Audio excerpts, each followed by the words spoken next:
Hello, successful people.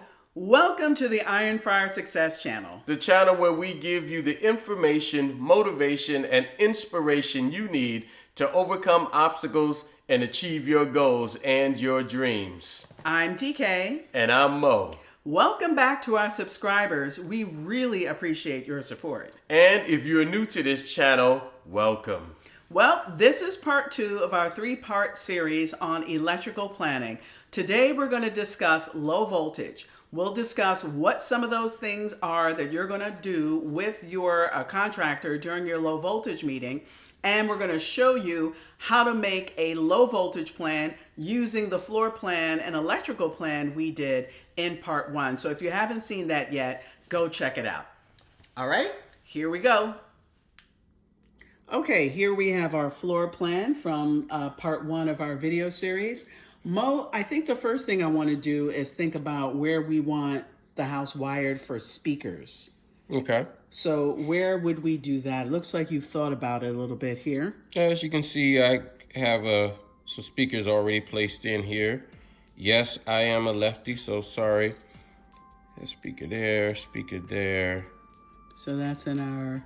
So we have those sounds. It's in the great room, maybe surround sound, maybe a subwoofer here. In the wall, okay. How about our patio? I know we like sounds outside too. Oh, absolutely. You can see I have speakers out here on the patio so that when we have people Now, over, we don't have to buy the actual speakers from the contractor, from the builder. We're just putting where we want the pre-wiring and the location of things to go now, right? Yes. Okay, great. Okay, so we have our living room and our outside. Do we want any in our dining room or in our master bedroom or anywhere? Or are we gonna skip that and forego that and just do this part of the house? Yeah, we'll just stick to this right now. Okay, so also in the low voltage meeting, they're going to ask us about where we want our TVs mounted, if we're going to get any coax cable outlets put into the wall. So that would be, I guess, where we decided we wanted our outlets too, in the middle of the wall in our first video, right? Yes, and I think you mentioned this before. We need to be very careful about where you make your selections for your TV, because now you're going to have outlets or at least these plates in the middle of your wall if you change your mind and they're not able to cover them up. So coax, we had a TV here. Remember, we put an outlet here, so we probably want to coax. That's over our fireplace. That's over the fireplace. Bedrooms. Let's put one on a larger wall here. Yeah. Maybe one. And if we were doing this for real for a house, we would have to figure out exactly where we wanted the bed to be and all of that. But this is just for sake of an example. We'd also want one in our master. So we're going to have the cable hookup in our office too. So we have an outlet. And an outlet there for our master bedroom. And okay. We put our coax there over the dresser there. Okay. Also in the low voltage, we're going to talk about, perhaps you might have a media room. I know we don't have one in this particular plan, but a lot of people are getting houses. They call it a theater room or a media room. So in the low voltage meeting, you'd be talking about speaker systems, wiring for surround sound and projectors and so forth for a media room. Okay, so moving on, we don't have a media room in our plan, but one of the things we do want to do is to be able to plug our gaming consoles or computers directly into the internet through an Ethernet cable and not depend on Wi-Fi. So what is that? That is your Cat 6 or your Ethernet cables. It's a hardwired is what they call it. So a lot of folks like getting better speeds from their gaming consoles or from their smart TVs. They have Ethernet cables, and I'll put up a picture of what an Ethernet cable looks like and what the outlet looks like as well.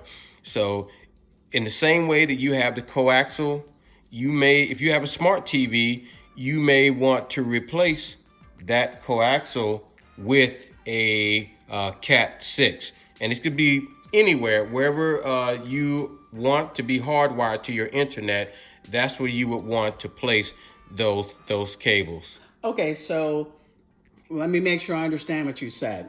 So if I have a smart TV and I wanted to have it hardwired, I would put a Cat 6 instead of having a coax cable. Or both. Maybe you have both. cable and Okay. Besides mounting of the TV, if I have an office and I want to plug my laptop in, I'm not going to put that in the middle of the wall. I'm going to put that down where I have my plugs, like in an office. They have it next to the outlets. yes. So there's Okay. Cat 6 there, and you have a floor plug, but your Cat 6 will probably be in the wall and will be able to run over to Okay. your computer or your desk. Anywhere else in our house, we would want dedicated Cat 6. Maybe in the bedrooms, because if we have kids or gamers, we might want the Cat 6 in there too. We can add Cat here, and we'll add Cat there. Looks Okay. like they've got a desk over here, so maybe we want it over here for the computer. Okay. Let's move on to talk about the wiring for our security system. That is something else that comes up during low voltage. Again, you don't have to buy the actual system components from the builder, but pre-wiring for security, both inside and outside of your home, is something you should consider doing. So in our floor plan, Mo, where would we put some security cameras, you think, just to throw a couple into the picture? Well, just a couple. You definitely would want one here at the front door, and maybe one here outside. You'd have a camera here and a camera here. And maybe some other places where you want to be able to see On the back of the around house? your house. Maybe a camera here. Move the page down some. You can't see. There we are. There we go. Okay. So maybe a camera here where you can see this way. And this house has a lot of corners on it, but you maybe want to place cameras where you think you may have blind spots. Maybe one here at the garage. Okay, let's move that paper up so that we can see what you've done. Okay, so you put it there. Okay, and finally, now we've considered the outside. Don't, at the low voltage meeting, they also ask you about pre-wiring for cameras inside of your house? Yes, they do. And also your motion sensors as well. So I guess that would be in our imaginary home. Where would you put a camera?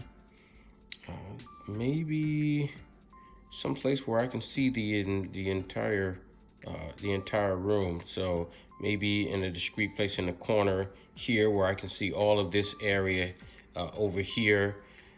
And of course, if you have entryway hallways, you may want to place a camera there as well. Okay. Thank you so much for this drawing, Mo. And we will conclude here. And as usual, you would keep reviewing your plan as we did and keep considering what you would want in advance of you having that low voltage meeting. Yes, and while this plan may look full, it looks like there's a lot going on. Well, it's That's because what the there electrical is. plan looks like, right? Yes. Thank you for joining us for part 2 of our electrical planning series. Don't forget to subscribe so that you can see part 3 of our series where we review our electrical plan and reveal some of the things that we selected. And for more information on semi-custom and custom home building, be sure to check out our blog at www.ironfiresuccess.com. And as always, Until next time, be peaceful and count your blessings.